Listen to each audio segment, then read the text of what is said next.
Hey everyone, welcome back to Corporate Decoder, the place where we break down the confusing language of business filings to find the juicy details.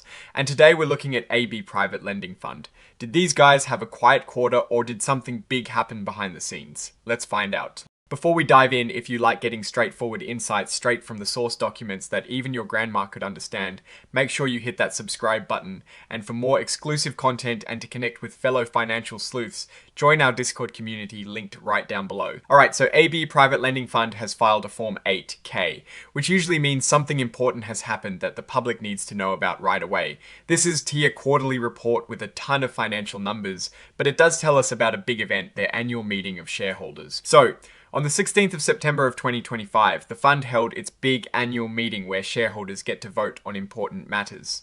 Think of it as the yearly shareholders' town hall. Now, to have a valid meeting, a certain number of shares, called a quorum, need to be represented. They had over 4.4 million shares represented, which is a solid turnout, meaning the votes cast are official. This represents a good chunk of the total shares outstanding. The first big vote was about keeping J. Brent Humphreys as a trustee. Trustees are like the board of directors for the fund, guiding its direction. Shareholders voted to re-elect him for another 3-year term. And the vote, it was unanimous. Every single share represented voted for him. That is pretty strong approval from the shareholders. Next up, they voted on re-electing Terry Sebastian, also as a Class I trustee for a 3-year term. And again, a clean sweep, a unanimous vote of support for Terry Sebastian as well. It looks like the leadership team is on solid ground with the shareholders. The final, and often very important, vote was to officially approve PricewaterhouseCoopers, LLP WC, as they commonly known as their independent auditor for the year 2025. These are the folks who check the company's financial statements to make sure they're accurate and fair. And guess what? You guessed it. Another unanimous vote to keep PwC on board.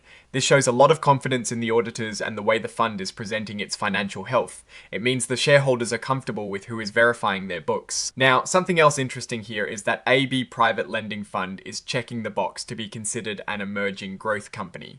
This is a designation for newer companies, and it means they can use some relaxed regulations for a period, especially around financial reporting. They are also not opting out of this extended transition period for new accounting standards, which suggests they're going to take their time with the latest accounting rules, which can be a good thing for clarity or a way to ease in. So, what's the big picture here? Essentially, the AB Private Lending Fund had its annual meeting and shareholders overwhelmingly approved re-electing its key trustees and keeping their auditors.